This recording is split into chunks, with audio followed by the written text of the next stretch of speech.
don't see the breakdown. Should I go first? I think I put myself first. Oh yeah, I don't scrolled that down because you didn't do that. Yeah, I think so. I think I was 1 and 2, but I'm fine with asking whatever. I think I was 3 and 4. No, I think you were 6 and 7, and she was 3 through 5. I think that's what it said, but we can do whatever. We can just. All right. Someone want to start? Yeah. Okay, are you going? Yeah. I was gonna ask it. So, can you tell us more about the day-to-day responsibilities of this job? Well, in this office we do prosthetics and orthotics both. So we do bracing kind of head to toe, and we design and fit artificial limbs to patients. We do have a full lab in the back, so a lot of what we do too is actually fabricating, which is nice that we have the capability to do all of that in-house. We also service like hospitals, we do nursing homes as well. Sometimes we'll go out to schools, if patients need adjustments to their braces and things like that. We can work with physical therapists and kind of coordinate those appointments. So it can be a little hectic day to day, just depends on what pops up. Mm-hmm. So do not all facilities have a lab in the back? No. So the way that the field is actually kind of moving is very much kind of like healthcare. You have the doctor and then the physician's assistant. A lot of places they have a certified prosthetist, orthotist, or a CPO, or the other credentials. So you can do just one discipline. So you can be a CO or a CP. And what they're looking to do is have clinicians and then have what they call clinical extenders. So that they kind of come in and assess the patient and then kind of work with the prosthetist or orthotist. And so they're trying to move the labs into like a more centralized role, so that you can actually take a cast or take an impression and then you send it out to the lab, and that way they have the highly trained technicians there that kind of specialize in each of the different devices that they're making. But we have a great technician here, and he does all of our orthotics and our prosthetics too. But yeah, the field in general is kind of moving away from that and kind of trying to centralize where the lab spaces are, because it's a big lab and it takes a lot of equipment, so you can't always have the space to put something like that in your office. What got you interested in this field? Well, I originally wanted to do physical therapy. Some of my family members are physical therapists, and I broke my leg when I was a kid and went to physical therapy, and I was very sure that that's what I wanted to do. And I actually shadowed a decent amount for therapy, and I didn't like all of the settings per se. Mm-hmm.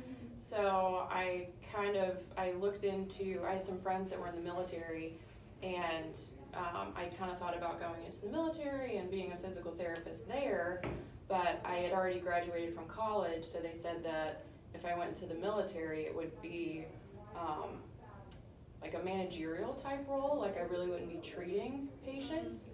So they said to look into jobs through the VA. So I went to the VA website, and they had a huge feature article on prosthetics and orthotics. I'd never heard of it, I'd never thought about it. And I looked into that, and I went to shadow one day, and I was like, this is it, like this is what I want to do. So I really like that, with physical therapy, what I was seeing is, you work with a patient and you invest time and you invest your energy, and you want to help this patient get better, and then once they are, you never see them again. So you just kind of have this like, well, I hope so-and-so is doing okay, but with prosthetics and orthotics, there's a lot more follow-up. So if it's kind of a sense of personal responsibility almost, like if you do a good job with your patients, they're going to continue to come back to you. So I really liked that aspect of it. So. What are some of the biggest concepts that you took from like your education and your schooling that you now implement in your everyday job? Okay. Well, for undergrad, I did nutrition. We were kind of talking about that earlier, which I wouldn't have really thought would be super relevant, but a large portion of our patient population are actually diabetics. So just having that little bit of knowledge about like the process of the disease and everything was good. But really, it was once I got to grad school, of course, all of your courses are a little more geared towards what you want to do. Biomechanics was by far the most important as far as what I use on a day-to-day basis. That kind of answered the follow-up question too. Yeah, like were there any classes that stood out to you as impactful, like specific Oh classes? yeah, biomechanics. definitely biomechanics. Yeah.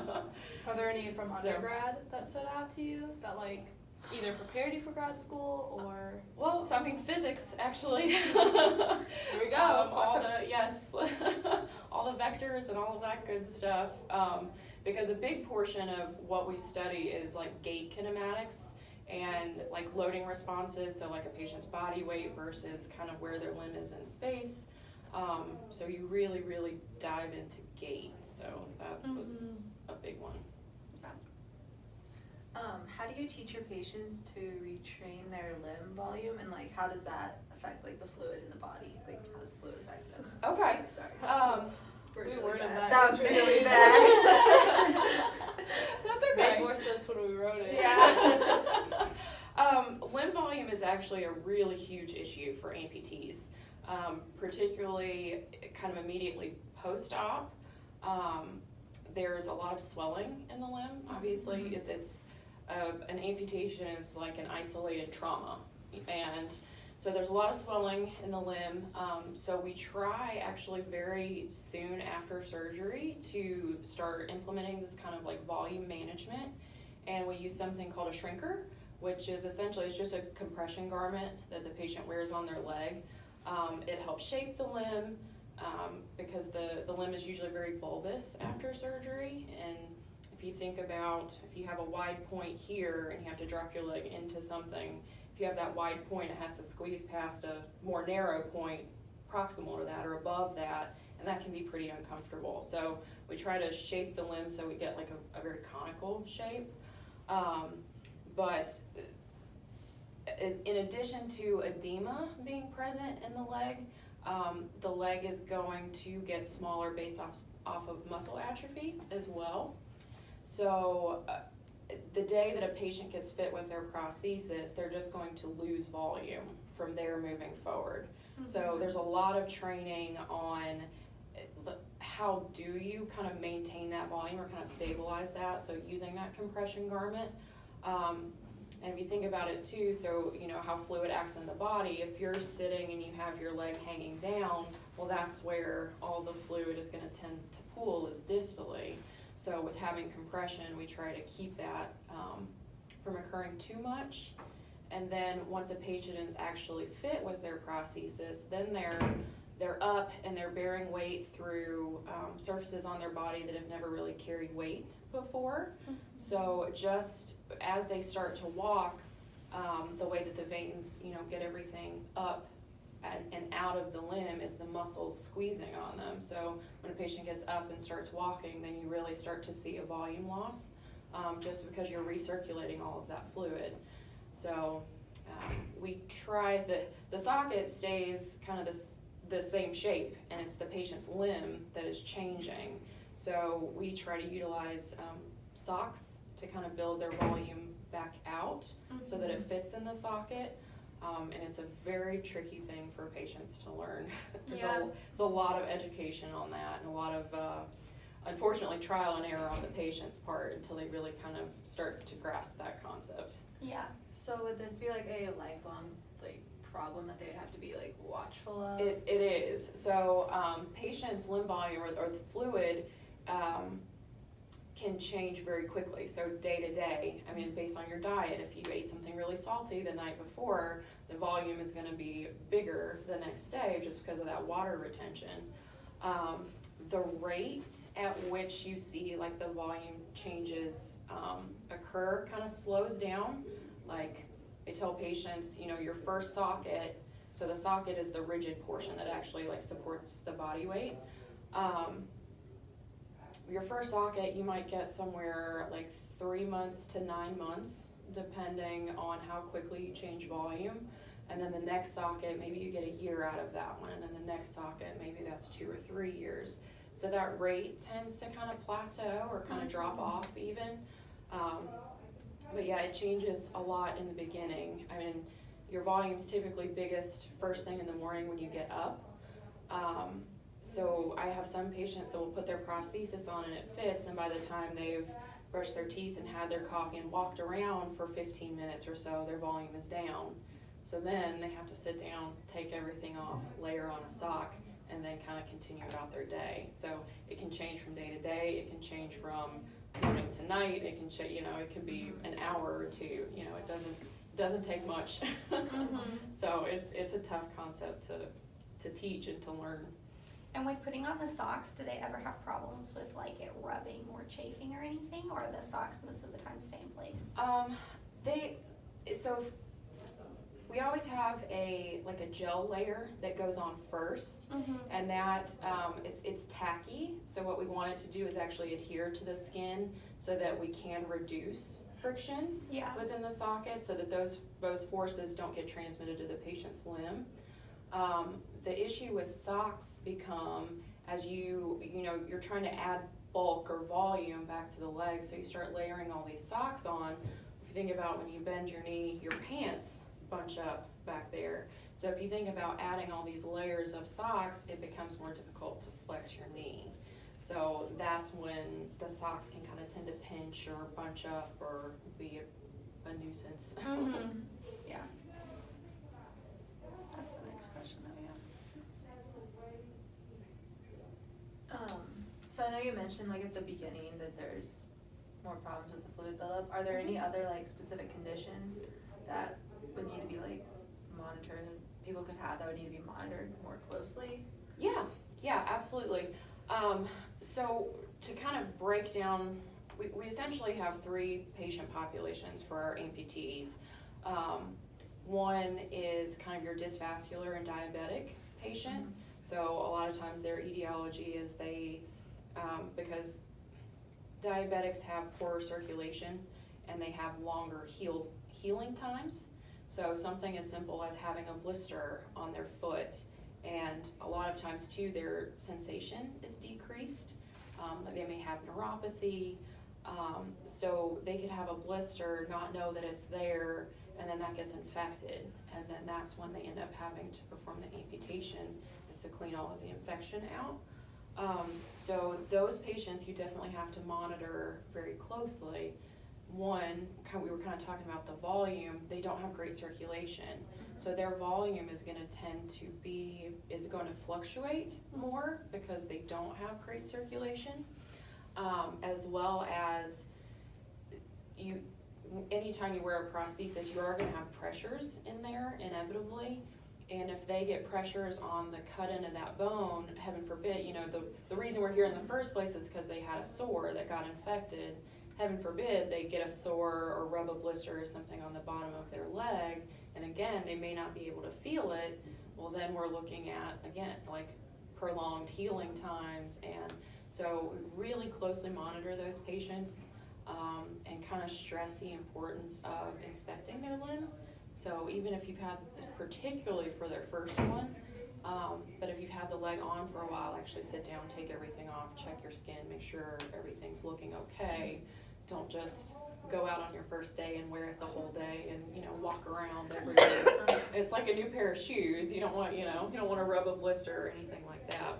So so those patients require a lot more close monitoring and follow up than our other patient populations, which are traumatic amputations or amputations that are either congenital or are performed due to congenital deficiencies or deformities.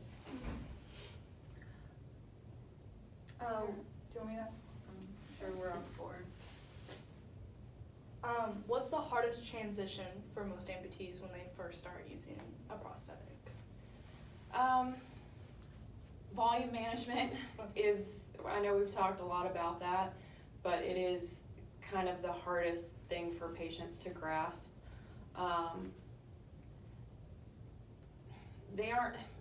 there are some legs that are waterproof, and so having to kind of explain to a patient that they can't shower with this on is not the easiest thing to do, because you would think that's, you know, I have two legs again, I can stand in the shower. So telling patients that they can't wear their prosthesis in the shower, they kind of have to mentally adjust to that a little bit. Yeah. How often do you deal with like the psychological aspects of someone losing their limb? Like, how often do you have to talk to patients about that aspect? Yeah, oh, absolutely, every patient.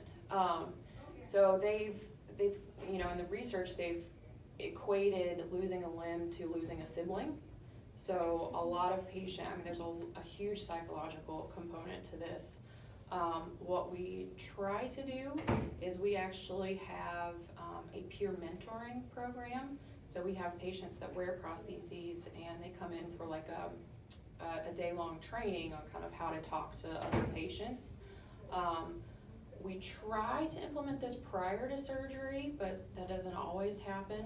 But if it's, I can only tell a patient so much information. I don't wear a prosthesis. So for them to be able to talk to someone who's been through what they're going through and has come out the other side, and, you know, can kind of give them some encouragement, even give them instructions on, this is how I do my daily activities. Yeah. You know, things might change, but you're still gonna be able to do, you know, all of the things that you wanted to do before.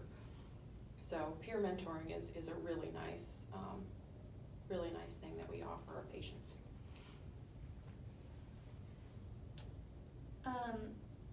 Let's see. Well, we kind of already talked about a little bit about this, but do friction forces affect the patient, or do you adjust for that when making the prosthetic for each individual? Absolutely. So if you think about like the anatomy of your lower leg, you perform an amputation, and so the tibial crest, and then the anterior distal tibia, where they've actually taken the bone away below that point. As the muscle atrophies, it's just a very sharp point. It's a very sharp edge. So we've got soft tissue covering bony anatomy, so we kind of have to protect that bony anatomy because it doesn't tolerate pressure well. So in the design of the socket, you kind of have to pay mind to which areas are soft tissue, because soft tissue tolerates pressure better than areas that have that bony anatomy lying underneath. Because absolutely that can rub a sore, that can, you know, cause friction, that can cause pressure, it can cause discomfort. So what I do in my modifications is I actually create a void, or try to take pressure away from those bony areas, and then kind of redistribute that to more areas where it's soft tissue. So we try to get what we call like hydrostatic loading, where we're compressing, again, the soft tissue, and then creating reliefs for the areas that can't tolerate pressure or can't have friction. Are there any other common accommodations that you make for different people with their different amputations or prosthetics? Yeah, so foot selection comes into it a lot.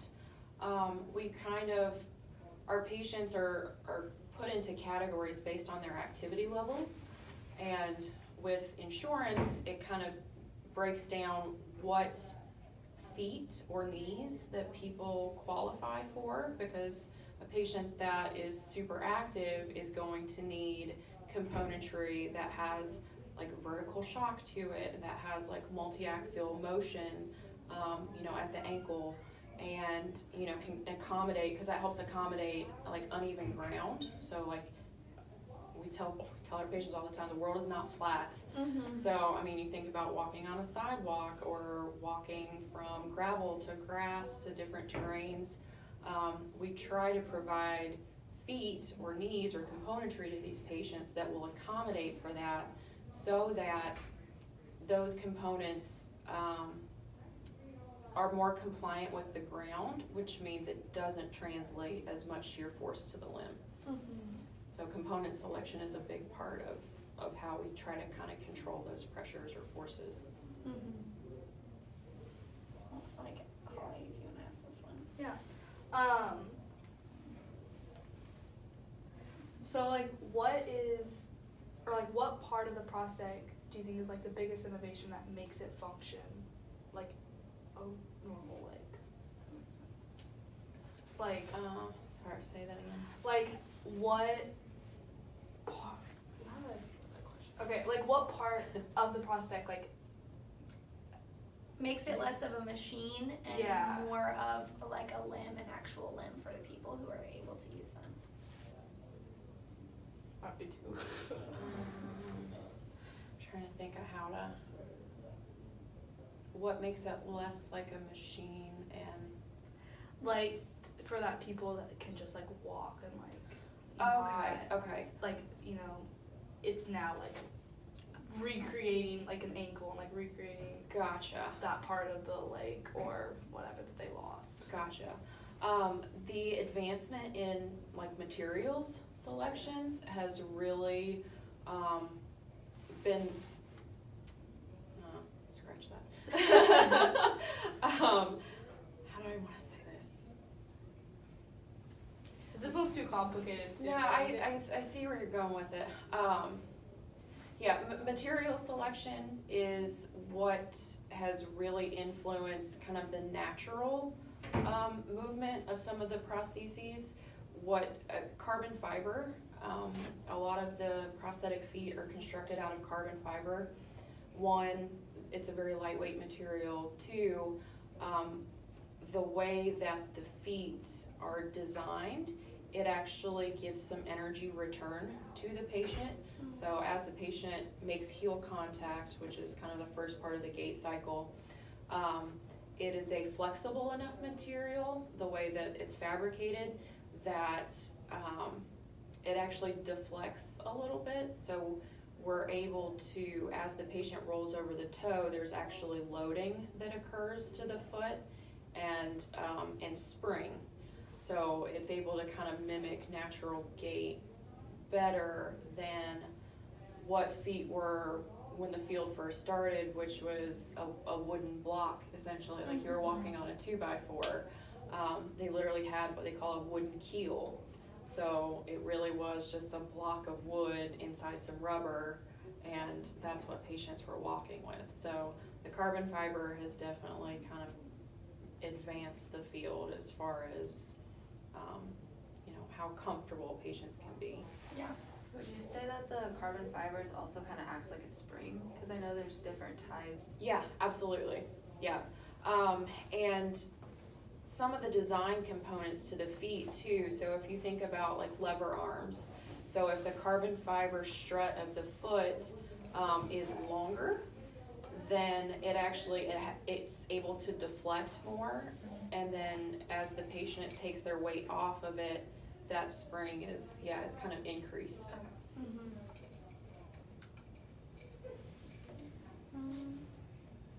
So like that one. Yeah, mine's also made out of carbon fiber. Yes, yours is too. Yeah. Alright, I think we just have one last question. With like no realistic like technology, like what do you think would be the coolest advancement for prosthetics? The coolest advancement. Maybe like a little bit of like Well, possible, but like also like you don't have to think of the technology behind that's what it. I'm immediately going to. A lot of the research that they're doing has to do with like the neurological component to prosthetics. I mean, they're working on like sensors that you can embed that give patients more of that proprioceptive feedback. So I think that's probably Like that's being able to what- like use your brain to like move. Right, to close your eyes and know that your foot, where it is in space. And because, I mean, throughout the gait cycle, even to kind of, it just helps regain your balance and your stability. I mean, they're working on like hot and cold sensation, vibratory feedback. There's all sorts of stuff. What also would be very nice is they have a couple feet out there, but actual propulsion. So we kind of get passive passive dorsiflexion as the patient kind of comes over the front of the foot. What we don't have is the push. So, you know, you kind of roll over, but you don't get the push that initiates that knee flexion. So they do have some feet that actually have like powered motors in them that give that push back. They're very heavy. Yeah. But that's a neat concept, because everything that we're trying to do is conserve energy for patients, because it requires more energy to walk with a prosthesis than someone that's able-bodied. So, I mean, every little gain that they can make in making the prosthesis more energy efficient is kind of neat, and kind of where it's going. And this wasn't on our question list, but I was just thinking about it, like as you were talking, what does the field look like as far as people entering into your field and like the job? What's the growth? So, interestingly enough, so our background is kind of like blacksmiths and carpenters, and it wasn't so much medical related. Hanger as a company was founded by a man named James E. Hanger, and he was the first amputee of the Civil War. So he had a need, and he kind of created his own shop, and then patients just started kind of coming to him. But it was a lot of trial and error of like, well, let's see what we can make. So the field has come a very long way, and here within the past, gosh, it must have been like 2012 maybe, they made it so that it's a master's level program at this point. So with the background, like I said, blacksmiths and carpenters and tinkerers, and it was a very male-dominated field for a very long time. And when I started in the field, it was 11% female. Now that the program is a master's level program, students entering the field or residents entering the field, it's a 50-50 split now, which is awesome. So that's kind of where it's going and where it's moving, and that's just really cool to me. Yeah. Is there a lot of need and demand, like a lot of job security, would you say, going into the field? Yes. Like I said, a large portion of our patients are dysvascular diabetic patients, but other surgeries, so like limb salvage surgeries,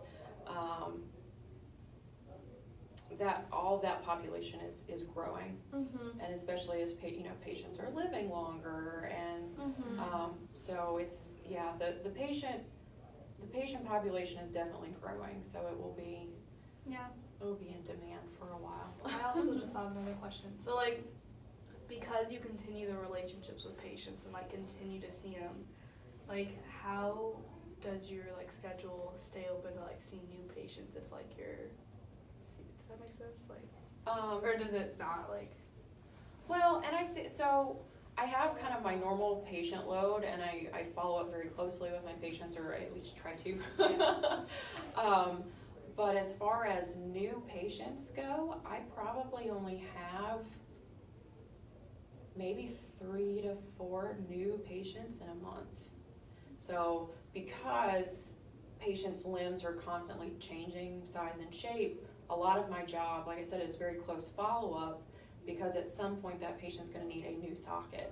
So not every patient I see is a new patient, but it's as if we're continually working on a different part of the process with their prosthesis. Like I'm either adding pads to try to accommodate for that volume loss, or at a certain point I take measurements and I can't make up for that difference anymore. So then we kind of start the whole process over again, and then we make a new custom molded socket for them. That's awesome. Good? Yeah. Well, almost